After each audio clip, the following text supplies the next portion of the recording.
네, 시작하겠습니다. 조국혁신당 신장식 의원입니다. 저 역시 지난주 통신 이용자 정보 제공 사실 통지를 받았습니다. 조회기관 서울중앙지방검찰청, 제공받은 자 반부패 수사 제1부 문서번호 2024-116, 사용 목적은 수사, 제공일자는 2024년 1월 5일입니다. 저는 당시 MBC 신장식의 뉴스아이킥 진행자였습니다. 이른바 윤석열 대통령 명예훼손 사건으로 통신 자료를 조회당한 사람은 주로 언론인과 야당 정치인입니다. 정부의 비판적인 언론인과 정치인을 표적 사찰한 것은 아닌지 매우 의심스럽습니다. 무슨 수를 써서라도 엮어 넣으려는 과거 공안기관의 사찰과 조작 사건이 떠오르는 행태입니다. 검찰이 스스로 떳떳하다면 이 사건과 관련하여 얼마나 많은 통신 자료를 조회했는지, 대상 범위는 어떻게 정했는지, 그 판단의 근거는 무엇인지 답해야 합니다. 구체적으로 묻겠습니다.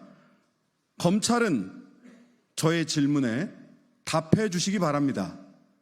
제가 바로 당사자이기 때문입니다. 첫째, 저희 통신 자료는 어떤 수사 필요에 따라 조회한 것입니까? 통신자료 조회의 사유를 구체적으로 답하기 바랍니다. 수사기관이 정당한 이유 없이 언론인의 통신자료를 조회했다면 이는 언론 자유에 대한 위협이자 통신 비밀의 자유를 침해한 것이며 수사권 남용입니다. 둘째, 저의 통신자료는 어떻게 처리했습니까? 아직 보관하고 있습니까? 수사에 필요한 목적을 달성했다면 폐기해야 하는 것 아닙니까? 현 시점에서 개인정보 보관 및 처리 여부를 명백히 답하기 바랍니다. 셋째, 만약 조회 이후 7개월이 지난 현재까지 개인정보를 보관하고 있다면 이는 조회보다 더 큰 문제입니다. 목적이 불명확한 수사를 이유로 광범위한 조회를 통해 다수의 개인정보를 보관하고 있다면 이는 검찰이 디지털 캐비넷을 구축한 것이며 이 자료는 언제든 사찰에 이용될 소지가 있다는 점에서 사찰의 첫 단계라 할 수 있습니다. 검찰은 현재 사찰하지 않았다고 항변할 것이 아니라 앞으로도 사찰에 쓰이지 않도록 모든 자료를 폐기해야 합니다. 왜 보관하고 있는지, 언제까지 폐기할 것인지 답하기 바랍니다. 넷째, 통지 유예 사유를 구체적으로 밝혀주십시오.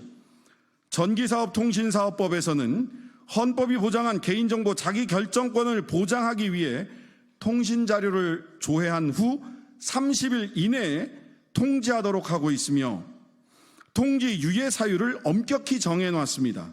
즉, 국가 및 공공의 안전보장을 위태롭게 할 우려가 있는 경우. 두 번째, 피해자 또는 그 밖의 사건 관계인의 생명이나 신체의 안전을 위협할 우려가 있는 경우에는 해당 사유가 해소될 때까지. 셋째, 증거인멸, 도주, 증인 위협 등 공정한 사법 절차의 진행을 방해할 우려가 있는 경우. 넷째, 피의자, 피해자 또는 그 밖의 사건 관계인의 명예나 사생활을 침해할 우려가 있는 경우. 다섯째, 질문, 조사 등의 행정 절차의 진행을 방해하거나 과도하게 지연시킬 우려가 있는 경우에는 2차례에 한정하여 매 1회 3개월의 범위에서 유예하도록 하고 있습니다.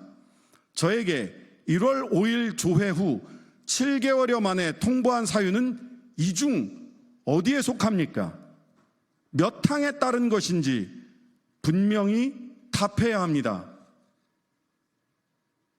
제가 국가 및 공공의 안전보장을 위태롭게 했습니까?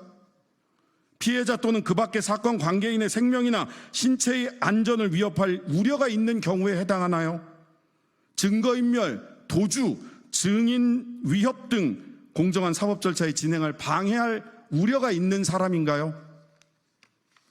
질문, 조사 등의 행정 절차의 진행을 방해할 우려가 있는 사람인가요? 제가 어떤 사유로 7개월간 통지를 유예했는지 분명히 밝혀주시기 바랍니다. 통신자료는 이용자의 성명, 주민등록번호, 주소, 전화번호, 아이디, 가입일 또는 해지일을 제공하게 됩니다. 민감한 신상정보가 포함되어 있고 다른 정보와 용이하게 결합되어 악용될 수 있어 수사에 꼭 필요한 범위에서 최소한으로 활용되어야 하는 게 원칙입니다. 최소 침해의 원칙을 지켜야 합니다.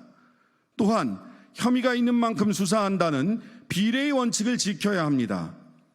만약 사건의 수사 대상자나 참고인들의 통화 목록에 전화번호가 포함되어 있었다는 이유만으로 전기통신사업자에게 통신자료를 요청한 것이라면 수사기관의 통신자료 수집의 남용에 해당합니다. 통제받지 않은 경찰의 자의적 판단이 가장 큰 문제라는 것입니다. 개인정보 자기결정권은 헌법에서 보장한 기본권입니다. 자신에 관한 정보가 언제 누구에게 어느 범위까지 알려지고 이용되도록 할 것인지 그 정보 주체가 스스로 결정할 수 있어야 합니다. 수사기관은 수사를 위하여 개인정보를 파악하고 수집하는 과정에서 이를 보호할 의무가 있습니다. 검찰은 통신자료를 광범위하게 제공 요청하고 취득하고 느슨한 법망을 피해 보관하면서 헌법에서 보장하는 행복추구권, 사생활의 비밀과 자유, 통신의 비밀 등을 침해했습니다. 기업 측에도 책임이 있습니다. 전기통신사업자는 법에 의하면 열람 또는 제출을 요청하면 그 요청에 따를 수 있다고 되어 있지만 사실상 의무 제출하고 있습니다. 개인정보에 무감각한 기업 운영을 보여주는 것이라고 할 수 있습니다. 윤석열 대통령은 후보 시절 통신조회에 대해 언론사찰, 정치사찰이라며 명백한 야당 탄압이라고 비판한 바 있습니다. 또 국회의원은 국민을 대표해서 행정부를 견제하고 감시하는 역할을 수행한다. 국회의원에 대한 사찰은 국민에 대한 사찰이기도 하다.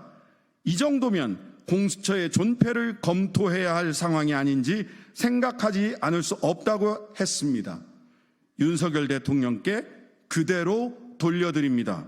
이 정도면 검찰의 존폐를 근본적으로 검토해야 할 상황이 아닌지 생각하지 않을 수 없다. 감사합니다.